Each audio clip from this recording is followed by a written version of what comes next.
हम सभी जगदीश भाई को तो जानते हैं ना, जानते हैं, पुरानी माता तो जानते हैं, जगदीश भाई जी थे। जब जगदीश भाई ने शरीर छोड़ा तो बाबा ने कहा था, इन्होंने प्रकृति के तरफ ध्यान नहीं दिया है। तो इसलिए हम बच्चों का भी कर्तव्य है कि प्रकृति को के तरफ ध्यान बहुत देना बहुत जरूरी है, क्योंकि उसके लिए प्रकृति का नॉलेज होना भी जरूरी है।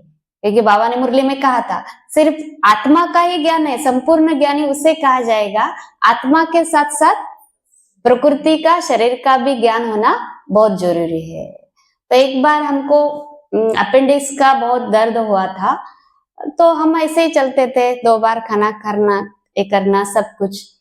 लेकिन जब ये दर्द शुरू हुआ, हम बहुत एडमिट हो गए थे, फिर तकलीफ भी हुई। फिर हमने स्टडी करना शुरू कर दिया। पहले तो हमने एलोपैथी की दवाई खाई, होम्योपैथी खाया, आयुर्वेदिक भी किया, सब कुछ किया, फिर भी ठीक नहीं हो रहे थे जो भी बीमारियां छोटी मोटी थी। जब नेचुरोपैथी किया, बाबा कहते हैं ना, हाँ, प्रकृति का जो है, जिसको जिसको जिस चीज की जरूरत है वो दी जाए तो वो अपने आप ठीक काम कर देती है। तो नेचुरोपैथी, उसके साथ साथ सिंपैथी भी, सहानुभूति भी चाहिए इस शरीर को, सब कुछ। तो उस अनुसार हमने ये नेचुरोपैथी को फॉलो किया, सब कुछ अच्छी रीति से। तो धीरे धीरे क्या हो गया, जो ऑपरेशन था अपेंडिक्स का, वो भी टल गया, ऑपरेशन भी हमने नहीं किया। फिर शुरू शुरू में थोड़ा नीचे ऊपर होता था, जैसे लगता है ना, इससे ठीक होगा या नहीं होगा, कितने दिन करेंगे, इतना कंट्रोलिंग पावर है, ये खाओ वो खाओ, थोड़ा बीच बीच में 50% कर देते, 50% नहीं। फिर धीरे धीरे और विश्वास बढ़ने लगा ना इसके ऊपर। फिर हमने क्या किया, 80% इसको फॉलो किए। तो क्या हो गई, और भी जो भी बीमारियां थी, हाँ, वो भी धीरे धीरे ठीक हो गई।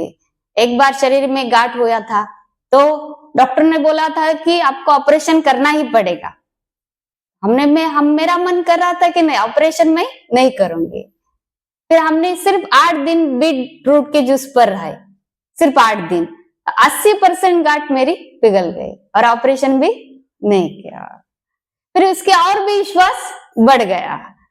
फिर जब भी थोड़ा कुछ दर्द होता है, मुझे पाँव में दर्द हो, कमर में दर्द हो, या कहा भी कभी समझो, तो मैं क्या कर देती, और 100% कर देती, जिस पर रहती, बस कुछ नहीं। क्योंकि फास्टिंग बहुत जरूरी है इसमें। जब भी आपको कोई दर्द हो रहा है, तकलीफ हो रही है, तो फास्टिंग जरूरी है, उपवास करना बहुत जरूरी है। क्योंकि कहा गया है ना, कोई भी बीमारी का इलाज सिर्फ दवाई खाना नहीं है, उसको दवाई से सिर्फ क्या कर दे, हम उसको दबा देते हैं। इसलिए कहा जाता है ना, हाँ, लंगड़म परम औषधि। कोई भी बीमारी हो रही है तो मेरा एक सूत्र ही है, लंगड़म परम औषधि। उपवास कर देते बस, का हॉस्पिटल जाने की जरूरत नहीं, दवाई लेना नहीं, इंजेक्शन नहीं, कुछ भी नहीं, उपवास कर देने का और अपनी सेवा में बिजी रहने का। तो फिर उस समय क्या कर देते, 100% नेचुरोपैथी को, एनडीएस को फॉलो करते हैं, उपवास करते हैं, फिर एनिमा भी लेते हैं, और फिर जूस पर ज्यादा रहते हैं। तो फिर क्या हो जाता है, 100% किया तो एक 5 दिन में जो भी दर्द है, ये 3 दिन में ही कहो पूरा ठीक हो जाते हैं। फिर ऐसा लगता है कि नहीं, हम ऐसे ही रहे, 100% इसको फॉलो करते रहे।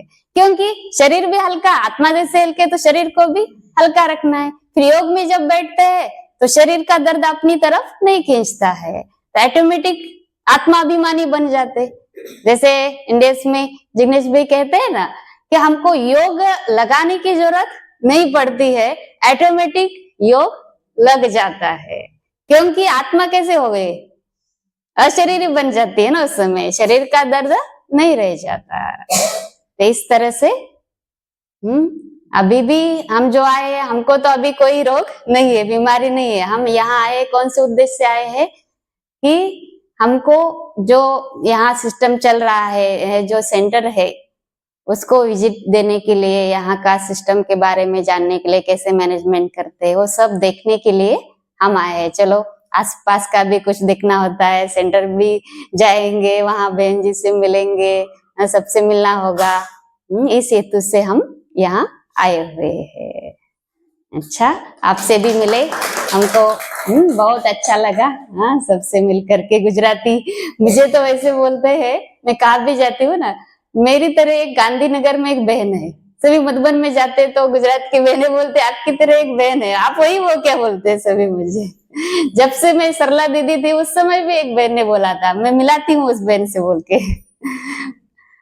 अच्छा, ओम शांति। हम बाबा के सेंटर के लिए एक छोटी सी गिफ्ट लाए हैं और दीदी को देना चाहते हैं, तो दीदी स्वीकार करे।